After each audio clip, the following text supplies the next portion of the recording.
For me, I'd never taken on a role like Ed. You know, Yeah. I'd previously played guys who were very outgoing and sociable, and get into mischief and enjoy a bit of mischief, and are very good with people. And Ed is none of those things. He's not good with people. He doesn't like people. Doesn't like going out.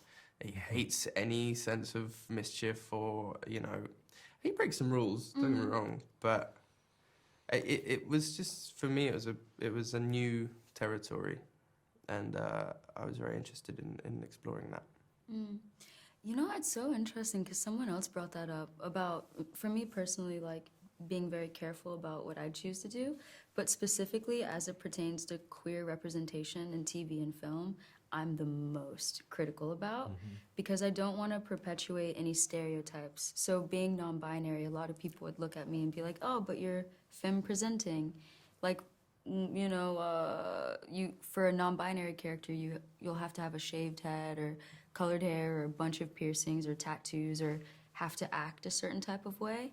And I'm kind of like, if that doesn't broaden people's understanding of like who can be trans, queer, non-binary, gender identity, sexuality, then for me, I'm kind of like, maybe it's for someone else.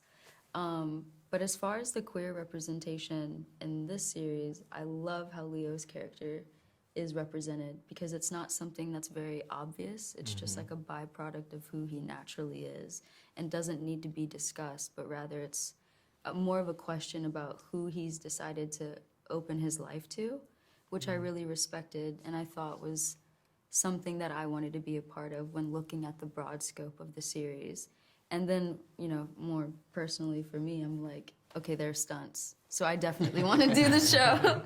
But yeah, all of that to say, overall, it was just very interesting.